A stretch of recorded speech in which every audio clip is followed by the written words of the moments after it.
할렐루야, 감사합니다. 지난 주간에는 또 우리 지인 장로님하고 권사님이 이제 밭이 있어요. 밭이 있어갖고 거기 이제 공장을 지어야 되는데 공장을 아마 가을 정도쯤 지을 것 같아요. 그렇다고 해서 이제 봄에서 여름에 이렇게 캐낼 수 있는 감자를 심자고 이렇게 연락이 왔어요. 그래서 그러자고. 그래서 감자하고 이제 상추를 심었는데 제가 그 장로님이 사진을 이제 이렇게 또 찍어줬어요. 찍고 저도 이제 사진을 이렇게 찍어줘서 네 카드를 이렇게 보겠습니다. 감자 같은 거는 이제 어렸을 적에 제가 이렇게 어머니 따라서 이게 감자 캔 적도 생각이 나는데 그 이후에는 별로 생각이 안 나요. 근데 이분들이 감자도 잘 심고 그러시더라고요. 이제 사진 보겠습니다. 이거요. 우리 사모하고 이제 제가 이렇게 감자를 심는 이 밭이 이제 굉장히 넓어요. 여기 이제 가을 되게 되면 이제 공장 인허가 지금 준비하고 있다고 해서 공장을 이제 이렇게 낸다고 합니다. 이렇게 하고 있습니다. 네.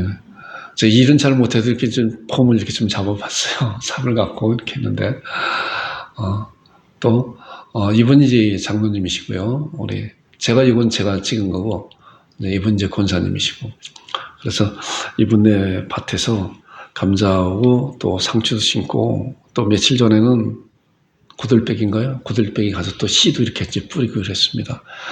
제가 수확을 하게 되면 우리 교회에서 또 맛있는 반찬으로 같이 이렇게 먹을 수 있도록 그렇게 하겠습니다. 제가 이것을 이제 심으면서 이런 생각이 들어요. 저는 이제 장사를 오랫동안 했기 때문에 장사를 거의 30년 했잖아요. 그러니까 이 농사 같은 거는 뭐 거의 모르죠. 그런데 이걸 심으면서 이런 생각이 들더라고요. 이런 말씀이 생각이 나요.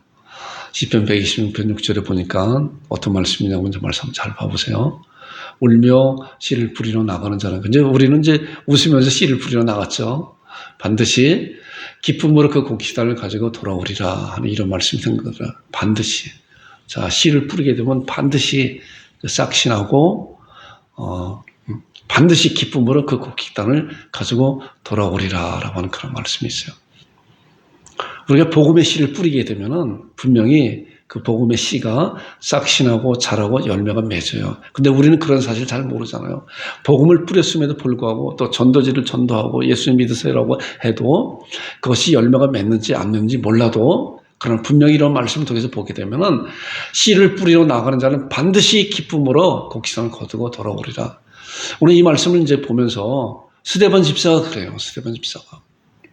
함께 이제 그 말씀을 나눌 것인데 오늘 스데반 집사에 대한 마지막 그 설교를 나눌 것인데 울며 씨를 뿌리고 나간 반드시 기쁨으로 곡식단을 거두는 그런 놀라운 역사임이 있다고 하는 그런 사실을 우리가 이런 말씀을 통해서 알게 됩니다. 스데반 집사는 앞으로 일어날 일에 대해서 전혀 알지 못하는 건데 그 생명이 끊어졌잖아요. 복음을 증거하다가 그런데 결과적으로 나중에 보니까 우리들이 열매였었고 또 풍성한 열매가 사도 바울이 열매를 맺었잖아요. 사도 바울의 그 나타남을 하나님께서 말씀하시기 위해서 스데반이 순교당하는 그런 과정을 사도행전 7장에 말씀하고 있구나. 그리고 8장과 9장을 통해서 이제 사도 바울의 극심한 핍박이 있었고 이제 사도 바울이 다메섹 도상에 의기 양정에서 살기 등등해서 가다가 부활하신 예수님을 만났잖아요. 이런 과정을 이렇게 보게 되면은 스데반 집사의 그 순교의 피가 그래서 울며 피를 뿌리고 씨를 뿌렸던 그거가 기쁨으로 곡식단을 거두고 돌아오는 그런 사실을 보게 되는 거구나라고 하는 사실을 감자를 심으면서 잠시 이렇게 생각을 해봤습니다. 여러분과 함께 나누는 것입니다. 오늘 읽은 말씀 보니까 사도행전 7장 59절과 60절에 있는 말씀입니다. 스데반 설교 5번째 마지막 설교.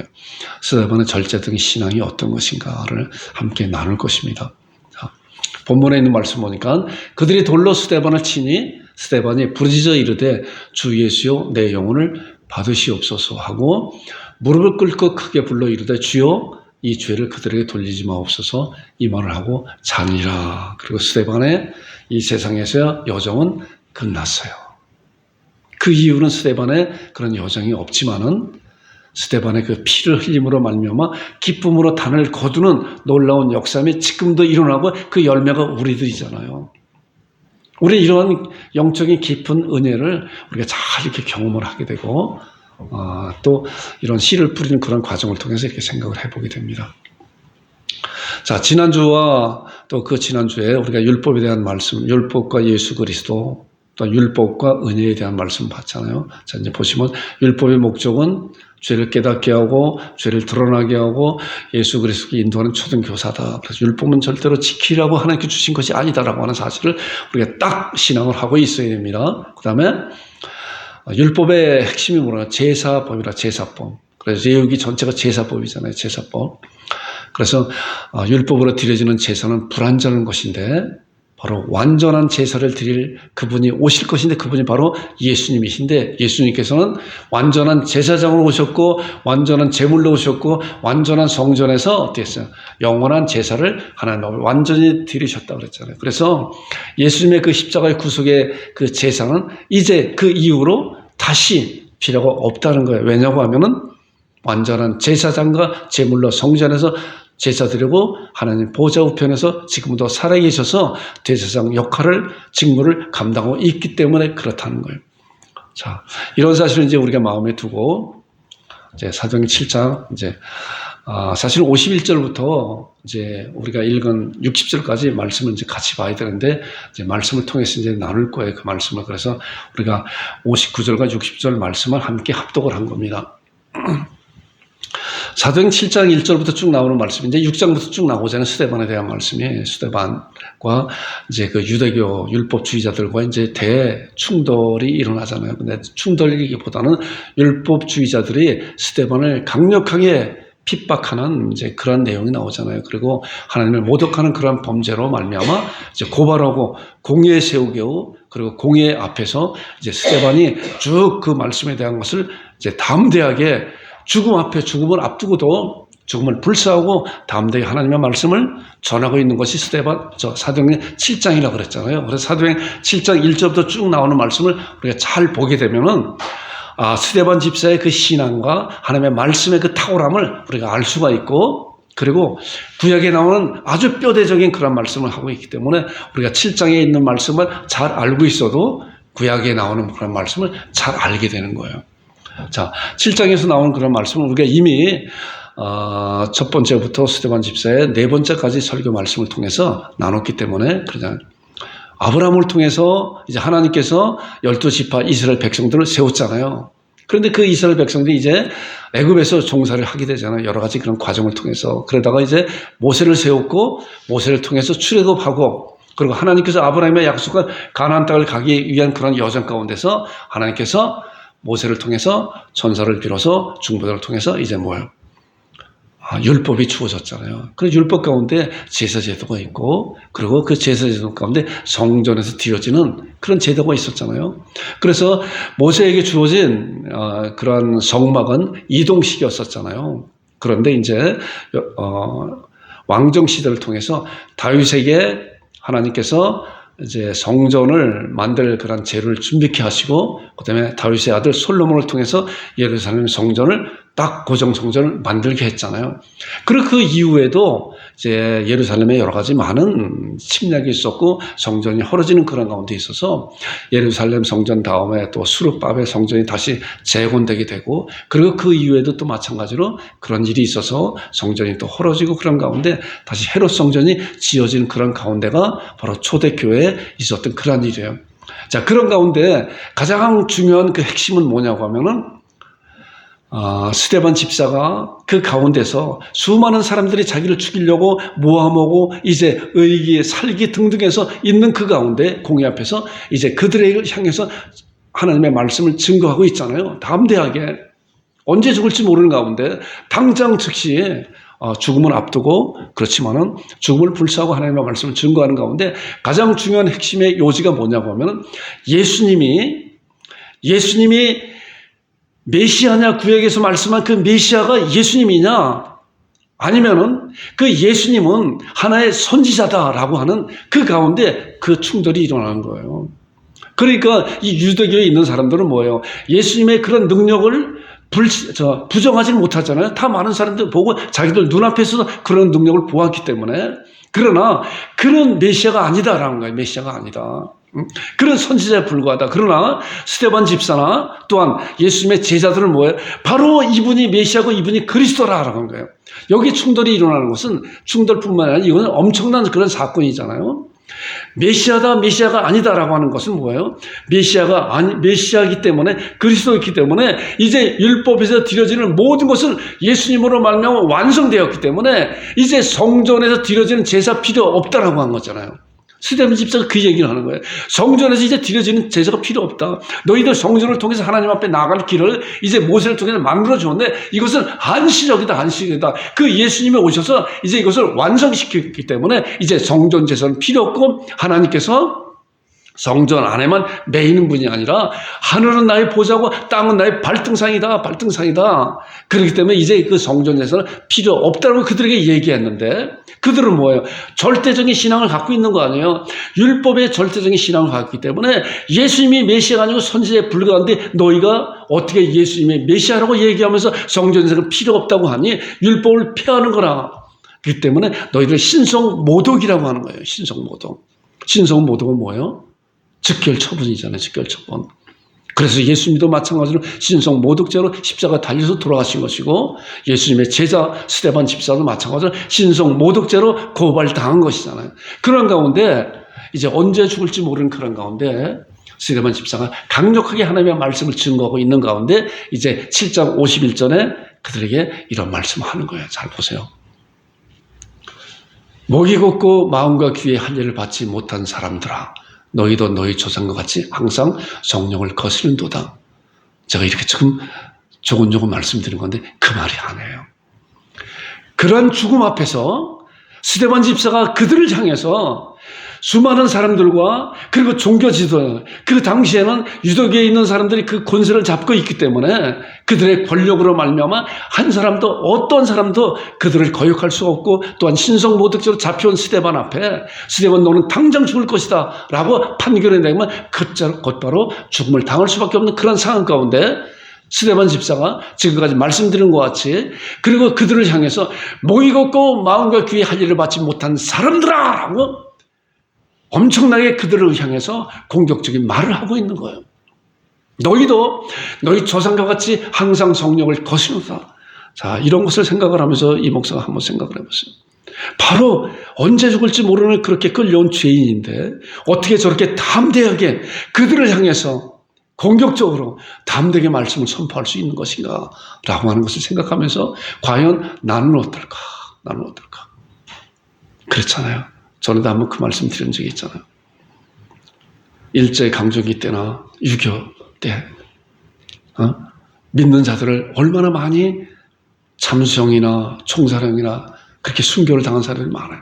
그들이 과연 내가 그들 가운데 있었을 때 나는 과연 어땠을까?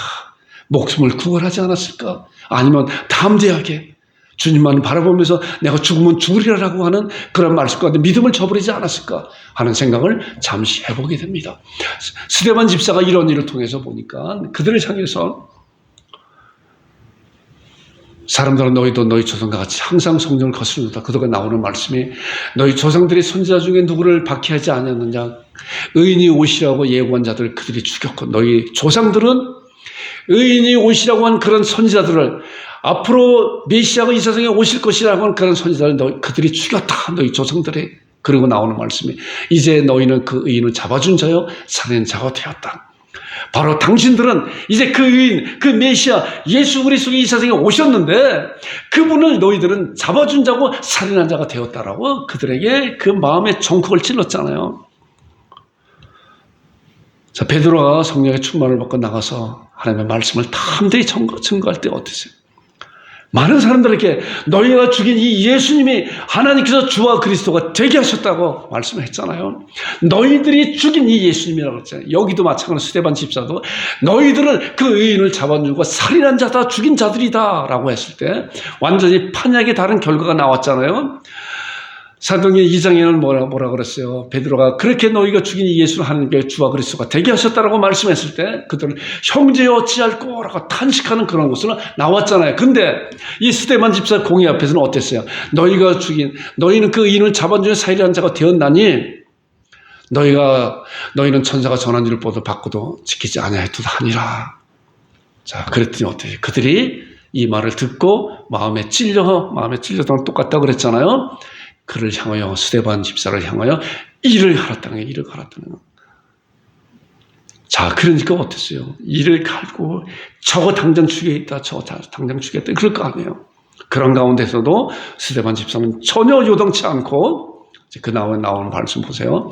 스데반이 성령에 충만하여 하늘을 우러러 주목하여 이를 가는 그런 가운데, 그 많은 사람들이 자기를 죽이려고 하고 많은 사람들이 씩씩거리고 하는 그런 가운데 스데반이 성령이 충만하여 하늘을 우러보고 주목하여 하나님의 영광과 및 예수께서 하나님 우편에 서신 것을 보고 봤어요. 스데반 집사가 뭘 봤어요? 하늘을 우러러 주목하여 보니까 하나님의 영광과 예수님께서 하나님의 우편에 어떤 게 서신 것을 보았다. 놀라운 사실을 봤잖아요. 보는 거는 뭐예요? 믿음은 보는 거예요. 여러분, 믿음은 보는 거예요. 본자는 누가 뭐래도 나는 봤어요. 자, 봤다고 하는 것은 우리 육신의 눈으로 보는 것도 보는 것이지만은 영안으로 보는 거 있어요. 영안으로 보는 거. 우리는 말씀을 통해서 하나님께서 우리의 영혼을 열어주시면 이 말씀을 통해서 말씀을 본다니까요. 자, 이 당시에는 스데반 집사가 하늘을 우러 주목하여 그런 엄청난 그런 공포 가운데 있었지만은 주목하여 하나님의 영광과 및 예수께서 하나님의 우편에 서신 것을 보고 그리고 56절에 나오는 말씀이에요. 그들에게 말했어요. 말하되 보라. 그걸 보고 그들에게 전해주는 거예요. 보고 스데반 집사가 하나님의 영광과 예수 그리스도께서 하나님의 보좌 우편에 서신 것을 보고 이제 그들에게 알려주는 거야. 내가 봤다, 본 것을. 전도는 그거예요. 자기가 본 것을 증거하는 것이 전도예요. 자기도 알지 못하는 거, 자기도 어렴풋하는 거, 이거 갖고 전도 아니에요. 자기가 본 것을 말씀을 통해서 분명히 신뢰하고 내 마음가운데 이루어진 것을, 그리고 스데반 집사같이 내가 본 것을 말하되 보라. 하늘이 열리고 인자가 하나님의 우편에 서신 것을 내가 보노라 한데, 그들이 보니까 그들이 큰 소리를 지르며 귀를 막 이를 갈고 있는 사람이 이런 말씀을 들을 때, 그런 말씀을 들을 때 더 듣기 싫다는 거다. 귀를 막고 일제히 그에게 달려들어. 오히려 이게 사단 마귀에 그들에게 귀를 가리고 눈을 가리는 그런 역사함이 있는 거예요. 그래서 우리가 복음 전도할 때 어떻게 그랬어요? 악한 것들이 틈타지 못하고 활동하지 못하도록 먼저 묶어야 되는 그런 기도가 필요한 거예요. 묶어야 되는 기도가. 때로는 이 목사가 그런 말씀 드리잖아요. 여러분들 이 목사 위해서 기도해 주세요. 목사가 강단에서 하나님의 말씀을 선포할 때도 성령님의 강력한 역사심이 있고 악한 사단의 마귀가 틈타지 못하도록, 그리고 우리도 마찬가지로 우리들도 하나님의 말씀을 들을 때 아멘으로 그 말씀을 받는 우리가 되기를 원합니다 하고 간절한 기도하고 말씀을 받는 그런 신앙이 얼마나 귀한 것인가. 그런 여러분들과 제가 되기를 주님으로 축원드립니다. 자, 그들이 큰 소리를 지르며 귀를 막고 일제히 누구에게 달렸어요? 스데반은 달려들었다. 그리고 어땠어요? 성 밖으로 내치고 돌로 칠세 증인들이 옷을 벗고, 여기 이제 사울이 사도 바울이잖아요. 사울이라는 청년의 발 앞에 두리라. 자, 얼마나 살기가 등등했으면 그를 잡고 그 말을 하고 있는 하나님의 영광과 예수 그리스도의 하나님의 보좌 우편에 서식을 보고 그들에게 그 말을 증거할 때 그러냐 나도 그것을 믿고 싶다라고 하는 것이 아니라 귀를 막고 일제히 그에게 달려들어서 성 밖으로 내치고 돌로 쳤잖아요. 자, 그리고 오늘 읽은 본문 말씀이에요. 그들이 돌로 스데반을 치니 스데반이 부르짖어 이르되 주 예수여 내 영혼을 받으시옵소서 하고 무릎 꿇고 크게 불러 이르되 주여 이 죄를 그들에게 돌리지 마옵소서, 이 말을 하고 자니라 하고 스데반이 이 세상의 그런 사역을 마쳤어요. 자, 우리가 이런 것을 통해서 스데반 집사의 신앙이 무엇이길래, 어떠한 신앙이길래 이런 놀라운 그런 신앙 고백을 하고 죽음을 앞두고도 죽음을 불사하지 않고 죽음을 구걸하지 않고 담대히 하나님의 진리의 말씀을 증거했을까? 한번 잠깐 말씀을 볼 거예요. 여러분들 이 말씀을 통해서 나도 그런 신앙을 갖기를 원합니다. 나도 그런 신앙이 내 신앙입니다. 아멘으로 그 말씀을 내가 받겠습니다. 그리고 마음을 열어놓고 받는 여러분과 제가 되기를 주님으로 축원드립니다. 자, 56절에 보니까 말하되 보라 하늘이 열리고 인자가 하나님 우편에 서신 것을 보느라. 이거는 그들에게 55절에는 스데반 집사가 하나님의 영광과 하늘에 열리고 성령의 충만한 하나님의 영광과 예수 그리스도의 보좌 우편에 서신 걸 내가 보느라 하는 그런 보면서 말하되 하늘이 열리고 인자가 하나님 우편에 서신 걸 보느라. 하늘이 열렸어요. 여러분 성경 가운데 하늘이 열렸다고 하는 그런 말씀이 여러 군데가 있어요. 그러니까 창세기 28장 12절에 보니까 야곱이 이제 그 외삼촌 라반의 집에 가는 가운데 베들에서 이제 돌베개를 잠을 자고 있었잖아요. 그런 가운데 밤에 꿈에 이제 천사가 나타나는 가운데 사닥다리가 하늘에 닿았고 천사가 이제 오르락 내리락 가는 그런 것을 보게 돼. 하늘이 열렸잖아요. 그런 가운데 있고 또 에스겔 1장 1절에 보게 되면 거기도 이제 하늘이 열린 그런 말씀이 나와요. 제가 그 말씀 잠깐 읽어볼게요. 에스겔 1장 1절에 보니까 30째 해 넷째 달 초 닷새에 내가 그발강가에 사로잡힌 자 중에 있을 때 하늘이 열리며 하나님의 모습이 내게 보이니 하늘이 열렸어요. 자, 그리고 사도행전 10장에 보니까 10장에는 이제 고넬료와 베드로에 대한 그런 말씀이잖아요. 하나님께서 이방인 고넬료에게 베드로로 너 이방인한테 복음을 전하라 하기 위해서 이제 베드로에게 그 환상 가운데 이제 이런 것을 보여주게 되잖아요. 자, 여기에서도 보니까 하늘이 열리며 한 그릇이 내려오는 것을 보니 큰 보석이 갖고 네 귀에 매어 땅에 들여었더라. 하늘이 열렸어요. 자, 그리고 이제 요한계시록 4장에 보면 요한계시록 4장 여러분들 기억하겠다가 이제 집에 가서 한번 요한계시록 4장을 보세요. 사도 요한이 하늘이 열리고 사도 요한을 하나님께서 열린 그 하늘을 올라오게 해서 열린 그 가운데 그것을 보고 기록한 말씀이 요한계시록 4장이에요. 자, 우리 이런 말씀을 통해서 스데반 집사 하늘이 열려서 놀라운 광경을 봤잖아요. 우리는 말씀 가운데 우리는 하늘에 열린 그런 광경을 이렇게 말씀을 볼 수 있지만 때로는 이 목사도 가끔 때로는 이런 말씀을 보면서 하나님 저도 하늘이 열려서 그런 것을 볼 수 있도록 하나님 은혜 주옵소서라고 그런 기도를 이렇게 해보게 됩니다. 이런 놀라운 역사함이 이런 스데반 집사에게 일어난 사실을 보게 됩니다. 자, 예수님께서 하나님 보좌 우편에 계신 것을 하나님 보좌 우편에 앉으셨다가 말씀을 통해서 앉으셨는데 이제 스데반 집사는 서 계시다. 서 계시다는 뭐예요? 이따가도 말씀 나올 거지만은 와라 기다리고 계시다고 하는 거예요.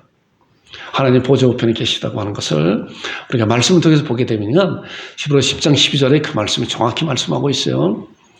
오직 그리스도는 죄를 위하여 한 영원한 제사를 드리시고 하나님 우편에 앉으셨다.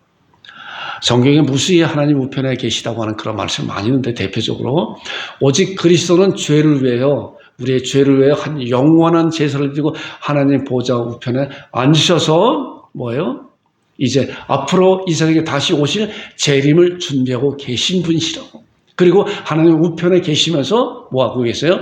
우리를 위해서 하나님 앞에 간구하고 계시는 그런 분이라고 우리는 성경을 통해서 알게 돼요.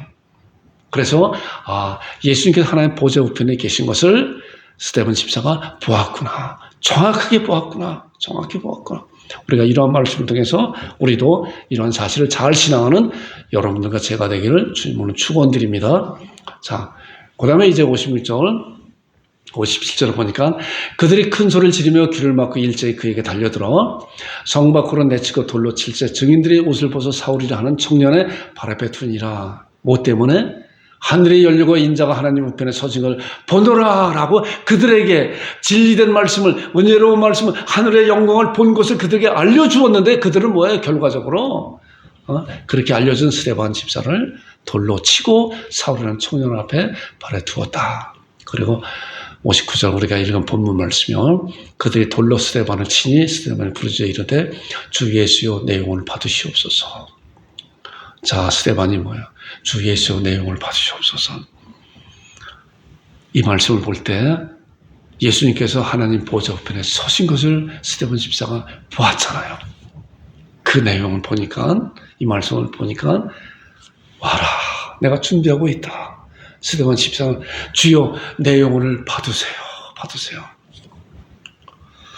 저는 이 말씀 잠깐 드렸잖아요.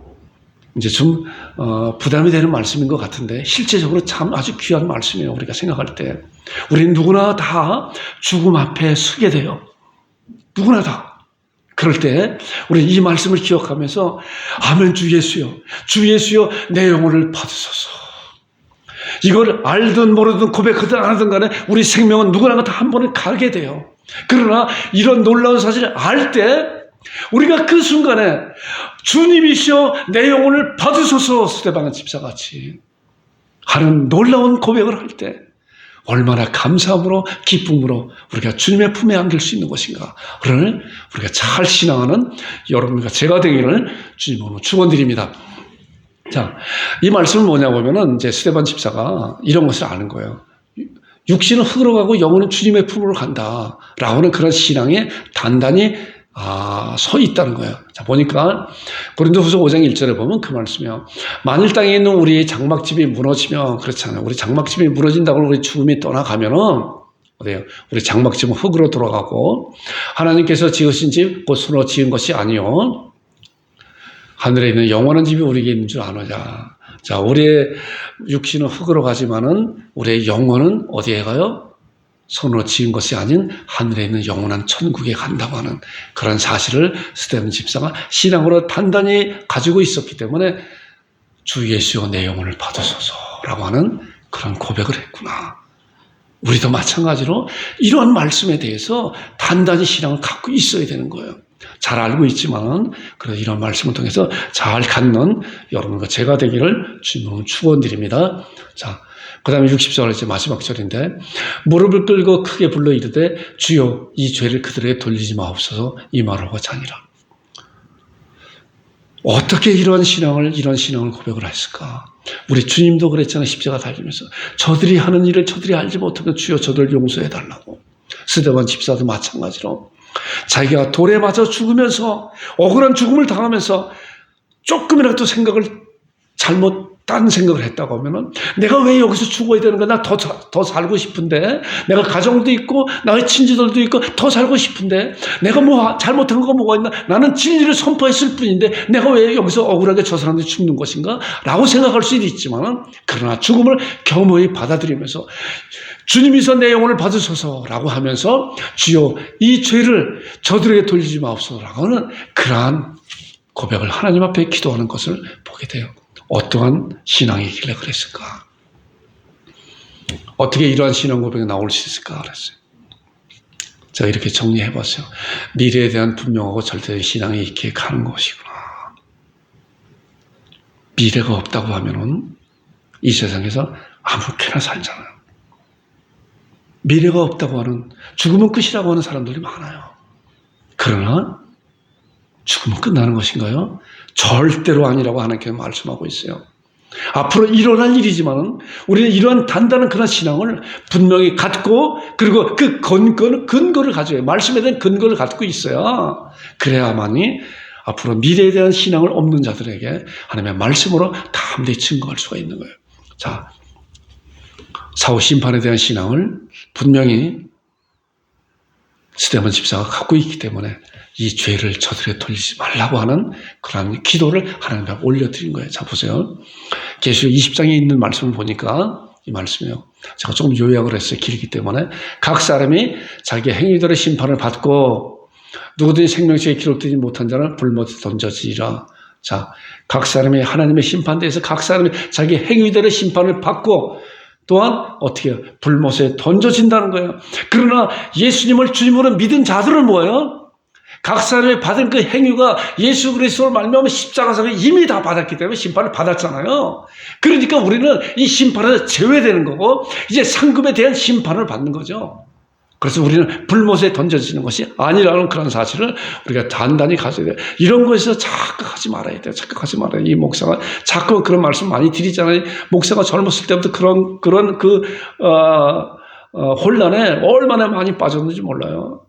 그럼 내가 지금 하고 있는 그 행위에 대해서 심판을 받고 내가 또 지옥 가게 되면 어떻게 되는 것인가 하는 그런 오류에 빠졌었잖아요.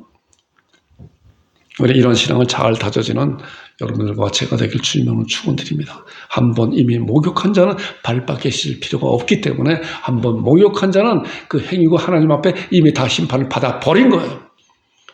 자, 그렇기 때문에 이제 다음에 나오는 말씀 보니까 마태복음 13장 41절과 43절에도 말씀이 길기 때문에 제가 요약을 했는데 예수님의 재림 때 불신자들은 불무불에 던져 넣으리니 거기서 울며 이를 갈게 됨이라. 그런데 그때 의인들은 어때요? 그때 의인들은 하나님의 백성들은 하나님의 자녀들은 이미 예수 그리스도로 말미암아 하나님 앞에 모든 죄를 다 갚아준 그런 자들을 율법에 대해서 죽은 자들은 어떻게 해요? 자기 아버지 나라에서 해와 같이 빛나리라. 스데반 집사가 이거를 알았기 때문에 그들이 하고 있는 그 짓을 그들이 하고 있는 그 범죄 그 결과가 어떤 것이 아니까 스데반 집사가 억울한 죽음을 당하면서도 하나님 앞에 저들의 죄를 용서해달라고 그런 기도를 한 거예요. 의인들은 해와 같이 자기 아버지 나라에 빛날 것을 알고 그러나 예수를 믿지 않는 그런 자들은 불문불에 던져 영원토록 울며 이를 갈게 되는 그러한 사실을 알고 나니까 스데반 집사가 그러한 기도를 하나님 앞에 드렸구나라고 하는 사실을 보게 됩니다. 자, 무릎을 꿇고 크게 불러 주여 이 죄를 그들에 돌리지 마옵소서 이 말을 하고 잤다. 자, 죽음이라는 것은 죽음으로 끝나는 것이 아니라 성경에는 잠자는 것으로 많이 표현하고 있잖아요. 잠자는다고 하는 것은 깨어남이잖아요. 자, 말씀을 통해서 보니까 부활의 소망이 있는 거잖아요. 부활의 소망. 우리의 믿음의 선진들은 다 부활의 소망을 갖고 잠자고 있잖아요. 보니까 고린도전서 15장 51절과 53절에 있는 말씀 보니까 보라 내가 너에게 비밀을 말한다. 비밀이에요. 드러난 비밀이에요. 아는 자마들이 아는 것이 비밀이에요. 우리가 다 잠잘 것이 아니요. 그래서 잠잘 것이 아니요. 나팔의 순식간에 다 후련히 변화되리니 이 썩을 것이 반드시 썩지 않을 것이 있고 이 죽을 것이 죽지 않을 입으리로다. 자, 이러한 신앙을 갖고 믿음을 갖고 잠자는 자들 그 영혼을 하나님의 품에 있는 자들은 이제 예수님이 오실 때 영혼과 그 육신이 다시 신령한 몸으로 변화되는 부활에 대한 그런 변화된 놀라운 사실을 알게 되잖아요. 신앙이 되잖아요. 앞으로 일어날 일이지만 우리는 성경 말씀을 통해서 이것을 보는 거예요. 이것을 믿는 거란 말이에요. 스데반 집사가 이러한 사실을 믿고 보고 그랬기 때문에 그 시퍼런 칼날 앞에서 죽음 앞에서도 죽음을 불사하고 그들에게 당당하게 너희들은 예수님이 바로 그리스도라고 하는 그런 사실을 믿지 못하느냐? 그리스도이기 때문에 이제 성전에서 하나님 앞에 나가는 그런 것은 끝나버렸고 이제 예수님으로만 나가는 것이다. 그렇기 때문에 예수님께서 말씀하시고 내가 곧 길이요 진리요 생명이니 나로 말미암건 아버지께로 나갈 자가 없다라고 말씀하고 그리고 다른 이로서는 구원을 얻을 수 없는 천하 인간은 구원을 얻을 만한 다른 이름을 우리에게 주신 일이 없다라고 사도행전 4장 10절에 분명히 말씀하고 있는 거예요. 지금도 마찬가지로 예수님을 메시아 선지자로 믿지 않는 자들이 얼마나 이 세상에 많은지 몰라요. 많은 종교들 다 그런 거예요. 우리 기독교는 예수님만이 유일한 구원주십니다 라고 나가잖아요. 이게 진리잖아요. 그러나 다른 이들은 뭐예요? 다른 것도 괜찮다고. 아니에요. 절대로 아니에요. 성경은 우리에게 분명히 하나님께서 성경을 통해서 우리에게 말씀하고 있는 거예요. 스데반 집사가 신앙하고 있는 것이 바로 이러한 신앙이기 때문에 그러한 놀라운 신앙 고백을 순교하면서 순교하면서 그러한 신앙을 고백한 사실을 우리가 보게 됩니다. 상급에 대한 신앙이 또 있어요. 말씀 보니까 디모데 4장 7절, 8절 이제 사도 바울의 이제 고백이잖아요. 이게 아마 스데반 집사의 고백도 동일할 것이에요. 우리의 고백도 이런 고백이 돼야 돼요. 자, 나는 선한 싸움을 싸우고 나의 달려갈 길을 마치고 믿음을 지켰으니 이제후로는 나를 위하여 의의 멸류관이 예비되었다. 주곧 의로운 제빵에 그날에 내게 주실 것이요 내게만 아니라 그리스도를 제 이름을 사모하는 모든 자에게 주실 것이다. 우리들도 주실 것이라고 말씀하고 있는 거예요. 무슨 멸류관? 의의 멸류관을. 스데반 집사가 이런 의의 멸류관을 바라봤다는 거예요. 그렇기 때문에 그런 죽음을 기쁨으로 감사함으로 그리고 저들의 죄를 용서해달라고 하는 그런 놀라운 신앙 고백을 하나님 앞에 드려진 그런 사실을 보게 됩니다. 자, 이걸 이제 정리해봤어요. 제가 스데반 집사의 절대적인 신앙이 무엇인가. 우리도 이런 신앙을 갖는 여러분들과 제가 되기를 바랍니다. 천국의 소망에 대한 분명한 예수님의 재림에 대한 분명한 신앙을 갖고 있었잖아요. 앞으로 일어날 일인데 우리는 이런 신앙을 갖고 있잖아요. 자, 그 다음에 부활에 대한 신앙, 심판, 영원한 벌과 영원한 생명에 대한 그런 심판이 분명히 있을 것이다. 그리고 뭐예요? 마지막에 상급에 대한 다른 여러 가지 많은 말씀도 있지만 제가 이렇게 5가지를 요약을 해봤어요. 여러분들도 저도 마찬가지로 전구에 대한 절대적인 신앙과 예수님의 재림에 대한 또한 부활에 대한 그리고 예수님께 재림하실 때 우리는 부활하고 심판받고 또한 상급에 대한 그러한 놀라운 상급으로 우리에게 부어주실 것을 단단히 말씀을 통해서 잘 신앙하고 그리고 스데반같이 담대하게 비굴하지 않는 그런 믿음의 사람으로 살아가는 여러분과 제가 되기를 주님으로 축원드립니다. 이제 적용되는 말씀을 이제 봤어요. 어느 말씀을 적용할까 하는 말씀 가운데 로마서 8장 17절과 18절에 나오는 말씀이 생각이 나더라고요. 보니까 자녀이면 또한 상속자 곧 하나님의 상속자 그리스도와 함께 상속자 자녀면 상속자 이제 갈라디아서 3장 이제 29절에 보면 너희가 그리스도의 것이면 아브라함의 자손이여 약속대로 유업을 이을 자라 그랬어요. 우리가 그리스도의 것이잖아요. 그리스도의 것이면 아브라함의 자손이여 약속대로 유업을 이을 자라 이렇게 말씀한 것 같이 자녀면 또한 상속자요 곧 하나님의 상속자요 그리스도와 함께한 상속자니 우리가 그와 함께 영광을 받기 위하여 뭐요? 고난도 함께 받아야 할 것이니라. 우리에게 다가오는 그러한 고난이 여러 가지 삶 가운데 그러한 고난이 각자마다 다 다르잖아요. 물론 단계도 다르고 크기도 달라요. 그러나 우리는 그러한 고난을 감사함으로 받아야 된다라고 하는 그런 거예요. 감사함으로. 그리고 나오는 18절에 나오는 말씀 잘 보세요. 우리가 잘 아는 말씀일 것 같아요. 저도 이 말씀을 많이 이제 이렇게 암송하고 묵상하는 말씀인데 잘 들어보세요. 생각건대 현재의 고난은 자, 장차 우리에게 나타날 영광과 그전 성경은 좋게 비교할 수 없다고 해요. 좋게 비교할 수 영광과 어때요? 비교할 수 없다. 좋게 언제야? 장차 우리에게 나타날 영광과 스데반 집사가 이러한 신앙을 가졌구나. 앞으로 나타날 그런 영광과 지금 고난이 비교할 수 없기 때문에 기꺼이 그 죽음에도 기꺼이 감당한 거예요. 기꺼이 죽음을 자처한 거예요. 우리가 이런 신앙을 가져야 되는 거예요.